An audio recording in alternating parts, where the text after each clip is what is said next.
tadbirkorlik faoliyati bilan shug'ullanishni niyat qildimi, o'sha yurist olish kerak.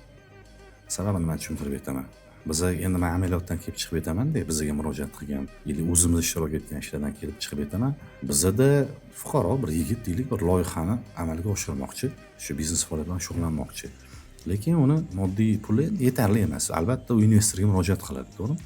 Endi faraz qiling, o'sha investorga murojaat qilganda bizada hozir Qo'shtirg'onchida shunaqa investorlar borki, pul bergandan keyin albatta birinchi shu pulni berganini zafiksировать qilishadi. Tilxat yozib olishadi, video syomkalar olishadi.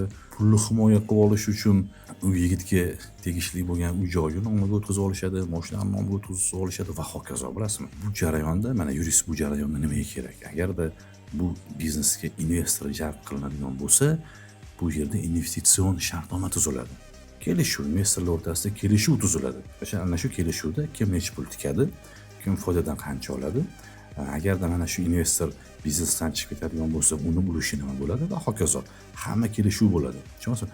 Agarda mana shu jarayonni bu boshlanishini o'zida agar yurist bo'lmaydigan bo'lsa, u investor uni qo'liga pul beradi-da, bugungi kungacha moda bo'lgan narsa bor. Pul bergandan keyin tilxat yozib oladi. Mazmuni shunaqa bo'ladiki, men palonchi ifdan palon ming AQSh dollarini 2 ta, 3 ta, 4 ta li avtomashinasini olib kelib berish uchun oldim degan mazmunda mana shu firibgarlikka moslashtirib, firibgarlikka taqab tilxat olish holatlari bu juda ko'p. Endi faraz qiling, agarda bechorani biznesi o'xshamasa, keyin nima bo'ladi? Endi shu Qo'shtirnoq ichidagi investor shu tilxatni ishga soladi, uni qamatadi. Ana o'shaning uchun ham men aytamanki, biznes qilish niyat bo'ldimi, o'sha yuristga murojaat qilish kerak.